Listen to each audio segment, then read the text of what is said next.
በስመ አብ ወወልድ ወመንፈስ ቅዱስ አሐዱ አምላክ አሜን። ሰላም እግዚአብሔር ምስ ኩላትና ይኹን። ሕጂ ሒዘልኩም መፅእ ዘለኹ ኣብቲ ኮመንት ዝፀሓፍኩሞ ሕልምታት ናቶም ፍታይ ሒዘ መፅእ ዘለኹ። ነገር ግን ኩሉ ሕልሚ ኣይኮንኩን ሒዘ መፅእ ዘለኹ። ቀዳማይ ክጥዕመኒ ስለ ዘይከኣለ እዩ። ከምኡ እውን እቶም ኣቦታት ክሓቶም ከለኹ ናይ ስዋኤ ግዜ ስለ ዝኾነ ንዖም እውን ክጥዕሞም ስለ ዘይከኣለ እዩ። ስለዚ ኣብ ቀጻሊ ናይ ኩልኩም ሒዘዮ ንክመፅእ ክፍትን እየ። እግዚኣብሔር ይሓግዝ። ስለዚ ብትዕግስትን ክትፅበዩኒ ብትሕትና ይሓትት። ንሎሚ ግን እዘን ሒዘ ንመፅአን ዘለኹ ሕልምታት ክንሪአን ኢና። ፃዕዳ ጋብን መቆምያን ሒዝካ ፀኒኻ ድሕሪኡ ትነፀላ ዓብይኒ ምክዳን ኢለ ናብ ጠቃይ ዘሎ ሰብ ሂበ መቆምያ ሒዘ ቅልል ዝበለ ነፀላ ክልምን እዚስ እንታይ ማለት እዩ ኢሉ ዝሓተተ ሓዊ ኣሎ። ዓብይ ጋቢ ዓብይ ፀጋ እዩ። እዚ ማለት ሓዳር ፅኑዕ ዝኾነ ሓዳር ክኸውን ይኽእል። ካልእ ፀጋ እውን ክኸውን ይኽእል፣ ዕድል እውን ክኸውን ይኽእል ትበሃዋ ኣለኻ። ነገር ግን ፀጋኻ ሓሊፍካ ትህብ ከም ዘለኻ ምናልባት ሸለል ዝበልካዮ ነገር ክህሊ ይኽእል ብባዕልኻ ማለት እዩ። ካብ እውን ርኩስ መንፈስ ዝሸፈነካ ነገር ኣሎ ማለት እዩ። ሰበይተይስ ፃዕዳ ወረቐትን ደፍተርን ሃበኒ ኢላትኒ። ፃዕዳ ወረቐት ፃዕዳ ልቦና እዩ። ልብኻ ክፈተለይ ብንጽህና ብቅንዕና ቀረበኒ እያ ትብለካ ዘላ። እቲ ደፍተር ድማ ማህደር እዩ። ዝሓባእኻኒ ነገር ኣሎ፣ ማህደርካ ዘለካ ሚስጢር፣ ሓሳብ፣ ዕላማ ወዘተ ኣካፍለኒ ንገረኒ እያ ትብለካ ዘላ። ደም ምንባዕ እንታይ እዩ? ኣብ መንፈሳዊ ህይወት ጠንካራ እንተኾንካ ኣብ ዓይንካ ሓዲሩ ዝነበረ ርኩስ መንፈስ ክውገድ ከሎ ወይም መርዙ ክወፅእ ከሎ ትሪኦ ሕልሚ እዩ። ብኻሊእ ወገን እውን ስስዐ እንተሃሊካ ናይ ባዕልካ ገዲፍካ ናይ ማትካ ዘመኒ ወይ ዘጠምት መንፈስ እንተሃሊካ ምንቀኝነት፣ ጭካነ፣ በደል እንተሃሊካ ናይቲ ሰብ ናይቲ ዘንባዕኻዮ ሰብ ንብዓት ኣብ ልዕለይኻ እዩ ዘሎ። ከምቲ ነቲ ሰብ ደም ዘንባዕኻዮ ንስኻ እውን ደም ክትነብዕ ኢኻ ተጠንቀቕ ኢኻ ትበሃል ዘለኻ ማለት እዩ። እንዳበረርኩ እናተሳፈፉ እየ ዝሓድር። እዚ ክትምርምሮ እዩ ዘለካ ማለት እናተሳፈፍካ እንዳበረርካ ምርኣይ ካብቶም ኣርባዕቲኦም ባህርያተ ስጋ ዝበሃሉ ናይ ማይ ባህሪ ኣባኻ ክሕይል ከሎ ወይም ክብርትዕ ከሎ እትሪኦ ሕልሚ እዩ። እዚ ማለት ካብ ጎቦ እንዳፀደፍካ እንዳበረርካ እንዳተሳፈፍካ፣ ስለዚ ሓደ እዚ ክኸውን ይኽእል እዩ። እቲ ካልእ ድማ መንፈሳዊ ጥንካረ ተሃሊካ ካብ ዓለም ልዕል ኢልካ፣ ዓለም ማለት ኣጋንንቲ ክኸውን ይኽእል፣ ዓመፅ፣ ዝሙት፣ ሕማቅ ስራሕ ንብሎ ማለት እዩ ብጠቕላላ ክረአ ከሎ ካብኡ ተቆጢብካ ኣለኻ። ካብ ሰማይ ትሕት ምባልካ እውን ፈሪሃ እግዚአብሔር፣ ትዕትና፣ ኣክብሮተ እግዚአብሔር እዩ ማለት እዩ። ብተደጋጋሚ ሰብኣየይ ኣብ ከባቢኡ ዝቕመጡ ሰባት ብካራ ክቐትለካ ኢሎም የፈራርሕዎ። ሕጂ ንዓይ ከዓ መፅኡ ይነግረኒ እሞ ኣነ ከዓ ጭንቕ ኢለ በቃ ዓዲ ንቐይር ገለ ይብሎ። ክልተ ግዜ እዩ ብተደጋጋሚ ሓሊመ ትብል ሓንቲ ሓፍትና። ብካራ ዘፈራርሑኻ ዝቐትሉኻ እንተደኣ ኮይኖም እዚኦም ናይ ጸላኢ ሰናያት ተምሳሌት እዮም። ኣብ ከባቢኡ ዘለዉ እንተኮይኑ እውን ብቐረባ ዝፈልጦም ሰባት እውን ክኸውን ይኽእሉ እዮም። ስለዚ ካብኦም እለዮ ኢኺ ትበሃል ዘለኺ ማለት እዩ። ስመ ክርስትንኡ ወይ ከዓ ዘይትፈልጥዮ እንድሕር ደኣ ኮንኪ እቲ ዓለማዊ ሽሙ ኣብ ኢድኪ ፅሒፍኪ ስግደት ጸሎት ክትገብሩሉ እዩ ዘለኪ ማለት እዩ። ነብሪ ምሕላፍ ኣብኒ እንታይ እዩ እዚ?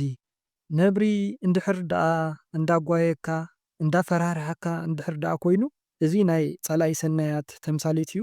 እንድሕር ደኣ ዘይነኽሰካ እንተኮይኑ ናይ ገብረ መንፈስ ቅዱስ ኣገልገልቲ ወይም ተምሳሌት እዮም።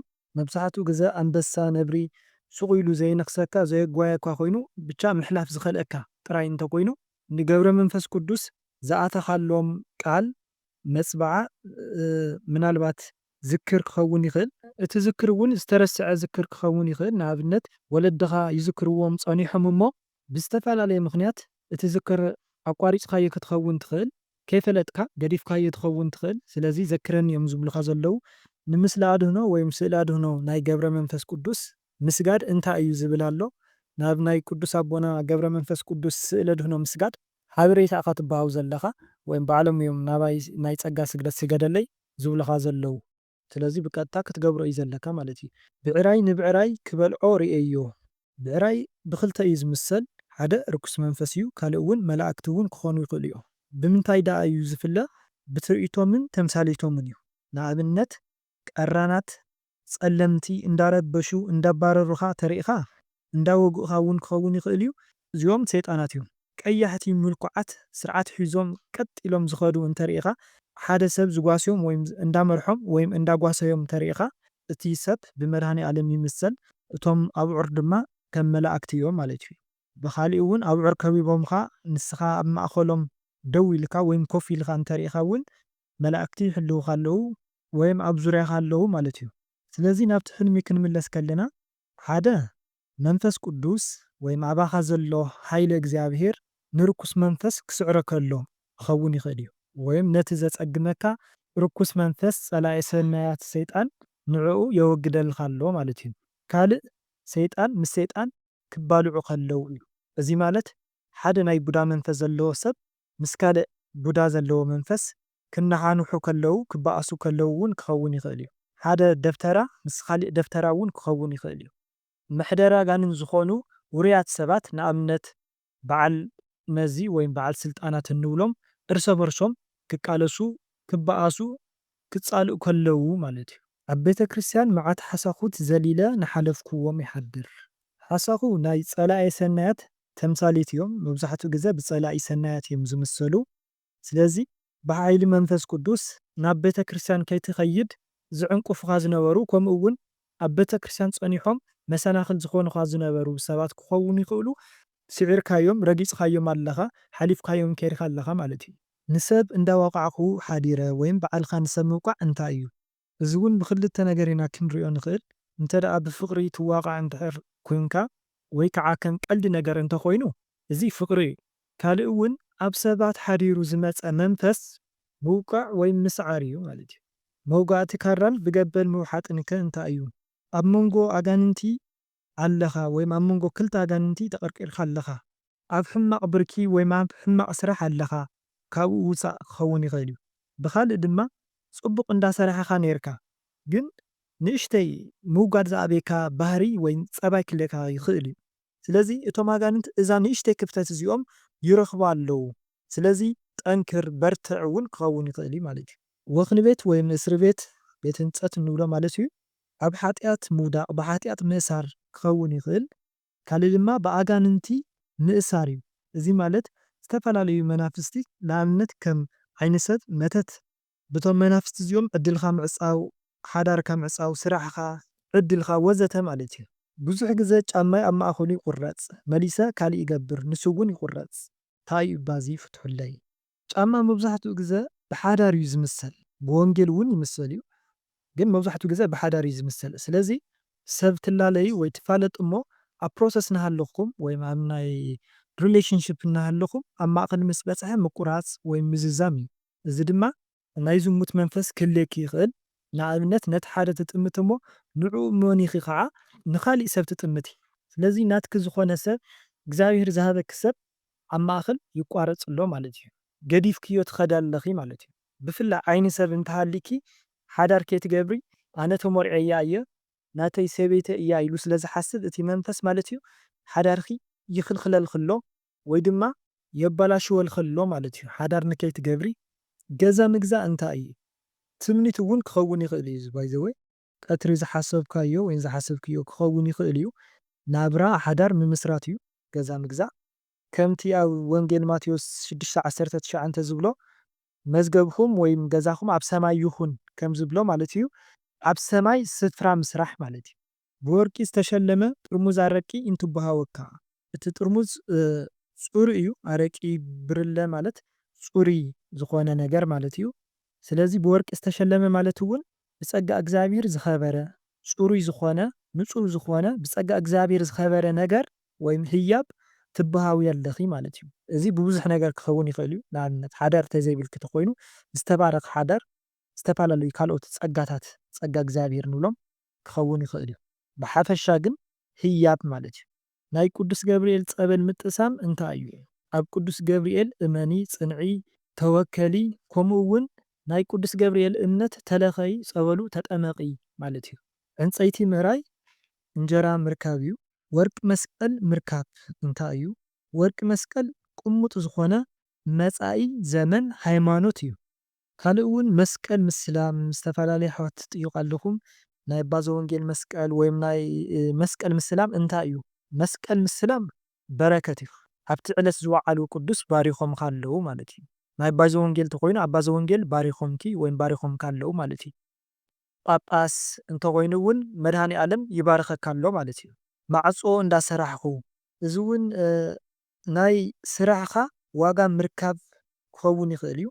ኣብ ሓዳር እንተደኣ ሃሊኻ ጽንዓት እዩ። ካልእ ድማ ካልኣይ ምፍጣር ሓጋዝ ምርካብ ሓዳር ምግባር ማለት እዩ። ኣብ ቤተ ክርስቲያን ሰብ ማይ ከፍስሰልካን ከስትየካን ከሎ እንታይ ማለት እዩ? ማይ ምፍሳስ ንስሓ እዩ። ካብ ሓጢኣትካ ምድምሳስ ማለት እዩ። ማይ ምስታይ እውን ቃል እግዚአብሔር ምምጋብ ምኽሪ ተግሳጽ ማለት እዩ። ቆልዓ ሓዚለ እቲ ቆልዓ እውን ደቂሱ እዩ።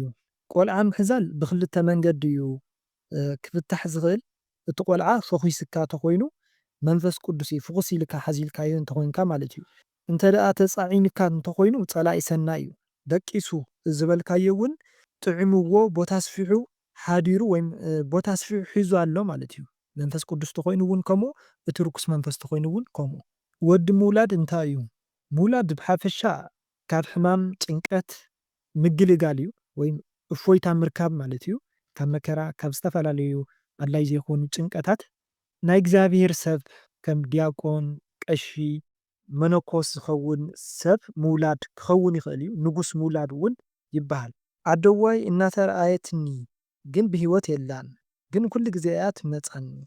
በተለይ እናበኸኹ እንተውዒለ ኩሉ ግዜ እያ ትመጻኒ። እዚ ሓደ ናፍቆት እዩ። ነተን ኣዴኺት ስለትናፍቕየን ኢኺ ከምዚ ትርኢ ዘለኺ ማለት እዩ። ካልእ ዝሞተ ሰብ ክመፀካ ከሎ ክመላለሰካ ከሎ ብዙሕ ምኽንያት ኣሎ ይበሃል። ንኣብነት ፍትሓት ወይም ዝክር ክትገብረሉ ተዘይኽኢልካ፣ ኣብቲ ስድራ ስኒት ወይም ቅሳነት እንድሕር ደኣ ጠፊኡ ክትስማዕማዕ ተዘይክኢልካ በዓልካ ንበዓልካ ዝሞተ ወላዲ ይመላለሰካ ማለት እዩ። ካልእ እውን ንሱ ክመውት ከሎ ዝሃበካ ሓደራ እንድሕር ደኣ ዘይፈፂምካ ክኸውን ይኽእል። ንሱ ዝገብሮ ዝነበረ ጽቡቕ ስራሕ ንኣብነት ዝክር ምዝካር፣ ነዳያን ምብላዕ ወዘተ ዝኣመሰሉ ነገራት ክትገብር እንድሕር ደኣ ዘይኽኢልካ ዝክር እንድሕር ደኣ ኣቋሪፅካ ከምዚ እንዳመፀ ይመላለሰካ እዩ ዝሞተ ሰብ ማለት እዩ። በትሪ ምትሓዝ እንታይ እዩ? በትሪ ብብዙሕ እዩ ዝፍታሕ። ዕድመ ጸጋ ይበሃል። ቀጢን በትሪ እንድሕር ደኣ ኮይኑ ወንጌለ ማቴዎስ ምዕራፍ 7:13 ዘሎ በታ ጸባብ መንገዲ ወይም ኣፍ ደገ እተው ዝብሎ ሃይማኖትካ ኣስጢምካ ሓዝ፣ በታ ቀጣን መንገዲ ተጓዓስ ኪድ፣ መንገዲ ሓቂ ከም በትሪ ኣሮን ማለት እዩ። መንገዲ ሓቂ ሓዝ ማለት እዩ። ካልእ ድማ ካዘራ በትሪ እንተኮይኑ ውላድ እዩ። ምድሪ ኩላ ብግመ ተሸፊና ነይራ፣ ሰማይ ከዓ ብደበና ተሸፊኑ ነይሩ። ሓንቲ ዘይፈልጣ ጓል ልክዕ ከም ናይ ተምሃሮ ቤት ትምህርቲ ሰንበት ዝኽደንኦ ክዳን ተኸዲና ነይራ። ድሓር ናባይ ቅርብ ኢላ ገለ ቦታ ንክሕብራ ተሓተኒ እሞ ኣነ ከዓ ፐራይ ንዕናይ ከርእየኪ ኢለ ማዕረ ማዕረ ነቲ ቦታ ከርያ ጉዕዘና ናብ ደቡብ ገጽና ንኸይድ እሞ ብዙሕ ነዊሕ ከይተጓዓዝና ደው ኢልና ኢደይ ሓፍ ኣቢለ ብመመልከቲቶ ኢደይ ገይረ ንሰማይ ገጸይ ምስ ኣልዓልኩ እቲ ንሰማይ ሸፊንዎ ዝነበረ ደበና ብምሉኡ ተገሊኡ ሽዑ ምልእቲ ወርሒ ንርኢ እሞ ሽዑ ኣነ ነታ ጓል ዋው ረኣያ እዛ ወርሒ ክትጽብቕ ይብላ እሞ ድሕሪ 1 ደቂቕ ዝኸውን እዛ ወርሒ ቀጥቀጥ ክትብል ትጅምር። ሽዑ ኣነ እውይ ረእያ እታ ወርሒ ቀጥቀጥ ትብል ኣላ ይብላ እሞ ሽዑ ንሽዑ ካብቲ ዘላቶ ናብ ምድሪ ገጽ ክትወድቕ ትጅምር። ኣነ ረኣያ እዛ ወርሒ ትወድቕ ኣላ ኢለ ምስ እታ ምሳይ ዘላ ጓል ማዕረ ማዕረ ንደቡብ ገጽና እንዳጎየና ክንሃድም ንጅምር። ኣነ ኣብ መንጎ ንላዕሊ ቁልሕ ኢለ ይርአያ እሞ ብፍጥነት ትጎይ እንዳገዘፈት ከዓ ትመጽእ። ንሕና ከዓ ከይትጭፍልቐና ኢልና ንደቡብ ገጽና ንሃድም እንዳጎየና ከለና ኣብ መንጎይ ጥምታ እሞ በቃ ጠቕሊላ ወሪዳ ግዘፋ እዚ ክብሎ ዘይክእል እንድሕሬና ማለት ንሰሜን ገጽ ክትወድቕ ከላ ኣነ ኣበይ ከም እትዓልብ ክሪኣ ኢለ ንድሕሪት ጠመትኩ እሞ ኣብ ምድሪ ዓሊባ። ሽዑ ነታ ጓል ምጣር ናይታ ወርሒ ዝረገጾ ገለ ነገራት ተፈንጭሉ ከይሃርመና ንጉየ ደኣ በልክዋ። ከምቲ ዝበልክዋ ከዓ እታ ወርሒ ብናህሪ ወዲቓ ዝሃረመቶ ምድሪ ተፈናጭሉ ገሊኡ ብርእስና ገሊኡ ብእዝንና ይሓልፍ ነይሩ። ንዓና ግን ዝኾነ ጉድኣት ኣይወረደናን። ሽዑ ካብ ድቃሰይ ተበራቢረ ይብለኩም። ግመ ተሸፊና ዝበልካዮ ምድሪ ጸልሚታ ኣላ ማለት እዩ። እቲ ግመ ትኪ እዩ። ትኪ ህውከት ነገር ረብሻ እዩ። ካልእ ደመና ኮይኑ ዝበልካዮ ወይም ደበና ኮይኑ ዝበልካዮ ዝናብ ክመጽእ ኢሉ ማለት እዩ። ስለዚ ዝናብ እውን ጽቡቕ ኣይኮነን፣ ፈተና መከራ እዩ። ስለዚ ክመጽእ ዘሎ ዝተዳለወ መከራ ኣሎ ማለት እዩ። ኢድካ ናብ ላዕሊ ምግባር ናብ እግዚኣብሔር ጸሎት ምግባር እዩ። ጸሎት ምስ ገበርካ ኢድካ ናብ ላዕሊ ምስ ገበርካ እውን እቲ ደበና ተቐንጢጡ ከምቲ ለምኑ ክወሃበኩም እዩ ዝብሎ ማቴዎስ 7:7 ዘሎ ማለት እዩ። ናብ ወርሒ ምጥማት ካልእ ባእድ ኣምልኮ ምግባር እዩ ወይም ኣብኦም ምእማን እዩ። ሃይማኖት ዘይምትሓስ ማለት እዩ። እታ ወርሒ እውን ወዲቓ ኢልካያ እቲ ዝኣመንካዮ ነገር ባዕሉ ይመውት ኣሎ ማለት እዩ። ሓይሊ ከም ዘይብሉ መዋቲ ኣምላክ ከም ዝኾነ ስለዚ ዘይመውት ኣምላክ ኢና ክንሕዝ ዘለና ኣብኡ እውን ክንውከል እዩ ዘለና ዝብል ጭብጢ ወይ መልእኽቲ ዘለዎ ሕልሚ እዩ። እሺ መስቀል ክውኻ ከለዉ እንታይ እዩ? ኣብዚ ሃለኻ ሃሊ ሃይማኖትካ ኣጽንዕ፣ እምነት ሓደራ እዩ ማለት እዩ። ምሸት እዩ ፀጉረይ ብሓደ ገፀይ ተሰሪሐ ብሓደ ገፀይ ከዓ ዘይተሰራሕኹ ርአ። እዚ እንታይ እዩ? ፀጉሪ ምስራሕ ንምሻጥ ምትኳስ እንድሕር ደኣ ኮይኑ ሂወትካ ኣተሓሳስባኻ እዩ ዝገልጽ። ፍርቂ ገፁ ተሰሪሑ ፍርቂ ገፁ ከዓ ዘይተሰርሐ ምዃኑ ድማ ኣብ መንጎ ከም ዘለኽ እዩ። ወይ ከዓ ዘይተረጋግዐ ብመንፈሳዊ ይኹን ብስጋዊ ዓይኒ ክንሪኦ ከለና ዘይተረጋግዐ ናብራ ኣለኪ ማለት እዩ። ብጭራ ዝብኢ ምህራም እንታይ እዩ? ጭራ ከምቲ ንፈልጦ ንሃመማ መባረሪ እንጥቀመሉ እዩ። ካብኡ እውን ኣቦታት ናይ ሃይማኖት ኣቦታት ክኾኑ ይኽእሉ ብዕድመ ድፍእ ዘበሉ ፀጋ ዘለዎም ኣቦታት ናይ ዕድመ ፀጋ ማለት እየ ዝሕዝዎ እዩ። ስለዚ ዝብኢ ምህራም ወይ ምብራር ጽቡቕ እዩ። ናይ ቡዳ ናይ ሰላቢ መንፈስ ምብራር ማለት እዩ።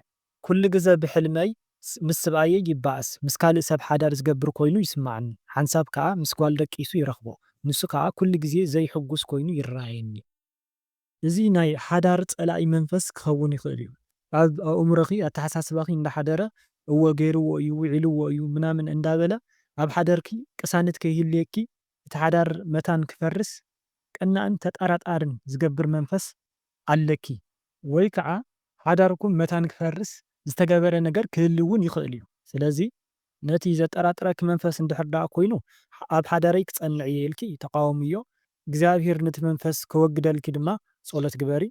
ኣነ ተመን ክነኽሰኒ መፅኡ ምስ ቀተልክዎ ካብቲ ደሙ ወይ ከዓ ፈርሱ ግን ተነጣጢሩ ፀይቁኒ። እቲ ምቕታል ምስዓር ምዃኑ ተዛሪብኩም ኣለኹም። እቲ ፈርሲ ሕማቕ ይመስለኒ እንታይ ይኸውን? እቲ መንፈስ በተለይ ናይ ዛር መንፈስ እዩ ብተመን ዝግለጽ ማለት እዩ። መብዛሕትኡ ግዜ መተት እውን ክኸውን ይኽእል እዩ። ቀቲልካዮ ኣለኻ ወይም ስዒርካዮ ኣለኻ ግን ዝኾነ ዝገደፈልካ ነገር ኣሎ። እቲ ዝገደፈልካ ነገር መርዙ ክኸውን ይኽእል እዩ። ካብቶም ሰራዊቱ እውን ክኸውን ይኽእል እዩ። ስለዚስ ክትዘናጋዕ የብልካን ጠንክር ኢኻ ትበሃል ዘለኻ ማለት እዩ። ካብ ጎረረይ ናይ ዓሸና ምዝማዝ ስሒበ እናውፃእኹ ሓሊመ ኣብ መዓንጠና ኣሲሩ ዝሕዘና መንፈስ ኣሎ ብዝተፈላለየ ነገራት ወይም ሕማማት ዝምሰል ንኣብነት ጨጎራ፣ ጉበት፣ ናይ ከብዲ ሕማም መበገሲኡ ድማ ዝተፈላለየ ነገር ክኸውን ይኽእል እዩ። ናይቲ ዛር መንፈስ መርዚ ክኸውን ይኽእል። ከምኡ እውን ብመተት ዝተለኣኸ መንፈስ ብምግቢ እንድሕር ደኣ ኣትዩ መርዙ ኣብ ከብድኻ ይገድፈልካ እዩ። ስለዚ ከም ዓሸና ኮይኑ ዝተረኣየኪ ከም ምዝማዝ ዓሸና ኮይኑ ዝተረኣየኪ እቲ መንፈስ ካባኺ ይወፅእ ኣሎ በርትዒ ኣጆኺ ክትበሃል ዘለኺ ማለት እዩ። ኣብ ሳንዱቕ ዘቐመጥካዮ ክዳውንትኻ ኩሉ ይጠፍእ፣ ሓንቲ ጻዕዳ ጥልፊ ግን ኣብኣ ትጸንሐካ። እንታይ እዩ እዚ? እቶም ዝጠፍኡ ብዙሓት ክዳውንቲ ዝበልክዮም ሓሌት ስድራ ቤተሰብ ኣዝማድ ማለት እዩ። ሓንቲ ጥልፊ ዝበልክያ እውን ምናልባት ብደፈና ስለ ዝገበርክዮ እምበር ሓዳር ክኸውን ይኽእል። ቃል ኪዳን፣ ሃይማኖት፣ ጸጋ። ጸጋ ማለት ብዙሕ ነገር እዩ። ሓዳር ኣሎ፣ ናይ ትምህርቲ ጸጋ፣ ዝተፈላለየ ጸጋ ኣሎ። ንሱ እውን ክኸውን ይኽእል። ስለዚ ንኣብነት ሓዳር ተሃሊኪ ናይ ማንም ዘረባ ወይም ናይ ማንም ዓሌት ዘረባ ከይሰማዕኺ ኣብ ቃል ኪዳንኪስ ጸኒዕኺ ከም ዘለኺ ብተደጋጋሚ ናብ ዝኾነ ቦታ ኣብ ዝንቀሳቐሰሉ ኩሉ ግዜ ኣድጊ ምሳይ ይኸይድ ወይ ከም ኣጋጣሚ ምሳይ ተዘይሃልዩ ኮነ ኢለ ደልየ የምፅኦ። እዚስ ብተደጋጋሚ እዩ ዝሓልመ። ከምቲ ሕልምኻ እንተ ደኣ ኮይኑ ኣድጊ ጸላኢ ሰናይ እዩ። ብተደጋጋሚ ምዃኑ እውን ዝከታተለካ ምሳኻ ዝዓበየ ወይ እውን ብዘይፍላጥ ይኹን ብፍላጥ ኮነ ኢልካ ዝተዋረስካዮ መንፈስ እውን ክኸውን ይኽእል እዩ። ምሳኻ ደድሕረኻ ከም ዝከታተለካ ዘሎ እዩ። ንሱ ከይመፀካ ንስኻ ኮነ ኢልካ ምእላሽካ እውን ናብ የማናይ መንገዲ ክትኸይድ እናተገባእካ ብዝተፈላለየ ኣብ ባዕልኻ ዘሎ ድኽመት ወይም ፀገም ካብቲ ናይ እግዚኣብሔር መስመር ካብቲ ፅቡቕ ዝኾነ መንገዲስ ካብኡስ ትወፅእ ኣለኻ ማለት እዩ። ከመይ ኣለኻ ብሕልሚ ኣብ ቤተ ክርስቲያን ቀሺ ፀበል ይረጩኒ ብትቦ። እዚ እውን ዝተፈላለየ አንድምታ ክህልዎ ይኽእል እዩ። ንኣብነት ፀበል ተፀበል ወይም ፀበል ተጠመቕ ክኸውን ይኽእል። ናይ ኤደር ፀበል እውን ክኸውን ይኽእል። ኤደር ወይም ዔደር ንብሎ ማለት እዩ። ካልእ እውን ናይ ሓጢኣት ስርየት ወይም ሓጢኣትካ ተደምሲስልካ ኣሎ ክኸውን እውን ይኽእል። ኣደ እያ መጀመርያ በቢ100 3 ግዜ ሂባትኒ ብጣዕሚ ይሕጎስ። ካብኡ 50 ሂባትኒ ካብቲ 100ታት ብላዕሊ ይሕጎስ። መጨረሻ እውን ከይሕደካ ኢላ 50 ወሲኻትኒ ካብቲ ኩሉ ዝሃበትኒ ብላዕሊ እውን ተሓጒሰ ተቐቢለ እያ። ኣደይ ብጣዕሚ ትሕጎስ። ካብኡ ነቒሐ። እሺ እሞ እንተ ደኣ ኣብ መንፈሳዊ ህይወት ኣብ ናይ እግዚኣብሔር መንገዲ ኣብ ጾም ኣብ ጸሎት ኣብ ቁርባን እንተ ደኣ ሃሊኻ እቲ ቅርሺ ጸጋ ዘለዎ ውላድ ወይም ጸጋ ይበሃል ማለት 200 ቅርሺ እንተኮይኑ ንኣብነት ማንታ ውላድ ይበሃል ማለት እዩ። ነገር ግን ከምቲ ናይ ኣብ ባንኪ ዘሎ ብዙሕ ኖት ኣሎ ሓቂ ብጥማር ጥማር እንተኮይኑ ግን ጽቡቕ ኣይኮነን ጥማር ቅርሺ ማለት እዩ። ሓሳብ ፈተና ህውከት እዩ ይበሃል። እቲ ሓጎስ ዝበልካዮ ደጊመ ደጊመ ሕጎስ ዝበልካዮ ምስጋና እዩ። ስለዚ ኩሉ ክወሃበካ ከሎ ስለ እተመስግንሲ ተመስገን ስለ ትብልሲ በዴኻ ዝተመሰለት ኣዴና ቅድስት ድንግል ማርያም ብኣኻስ ተሓጒሳላ ተመስገን ብምባልካስ ደስ ኢልዋ ኣሎ። ተኹላ እንዳጓየኒ ይሓድር። ተኹላ ማለት ርኩስ መንፈስ እዩ። ስለዚ ጸሎት ግበር በርትዕ። ንሎሚ ሒዘልኩም መፅአ ዝነበርኩ እዞም ትሰምዕዎም ዝነበሩ እዮም። ናይ ካልኦትኩም ሕልምታት ድማ ኣብ ቀጻሊ ከም ናይ እግዚኣብሔር ኣምላኽና ፈቓድ ሒዘልኩም ክመጽእ እየ። ሓደ ኣቦ ኣለው ሕልሚ ዝፈትሑ ዝፈልጦም ከምኡ እውን ሓንቲ ሓፍትና ኣላ ሕልሚ ናይ ምፍታሕ ጸጋ ዘለዋ ምናልባት ኣነ ክዝንግዐኩም ስለ ዝኽእል ፈለማ ናቶም ፍቓድ ሓቲተ እቲ ስልኮም ክወኩም እየ ማለት እዩ። ስለ ዝነበረና ሰዓት ኩሉ ናይ እግዚኣብሔር ኣምላኽና ስሙ ይኽበር ይመስገን። ወስብሐት ለእግዚአብሔር ወለወላዲቱ ድንግል ወለመስቀሉ ክቡር አሚን።